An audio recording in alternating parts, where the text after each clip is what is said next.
សួស្តីអ្នកទាំងអស់គ្នាថ្ងៃនេះខ្ញុំចង់បង្ហាញអ្នកទាំងអស់គ្នាតទៅនឹងការស្ដាប់បទចម្រៀងនៅលើ YouTube ដោយទោះបីជាយើងបិទ lock screen ហើយក៏យើងនៅតែអាចស្ដាប់បាន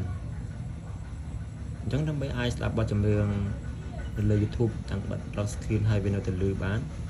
គឺយើងត្រូវចូលទៅក្នុងកម្មវិធី Google Chrome បើកម្មវិធី Google Chrome មកយើងបើកទំព័រថ្មីមួយកន្លែងនេះយើង search ពាក្យថា YouTube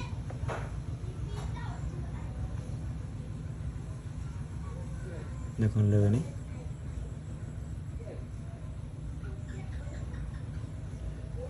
បន្តមកទៀតនៅកន្លែងសញ្ញាត្រី3ខាងក្រោមនេះបងប្អូនជួយលើនឹងមក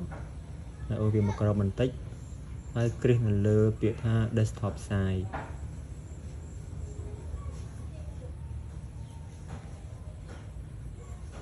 ចូលមកដល់កន្លែងនេះបងប្អូនអាចស្ដាប់អីក៏បានដែរយើងចុចលើប៊ូតុង search នេះមក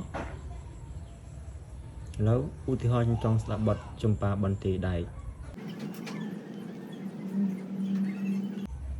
ចុចលើបទហ្នឹងមកហើយចុច play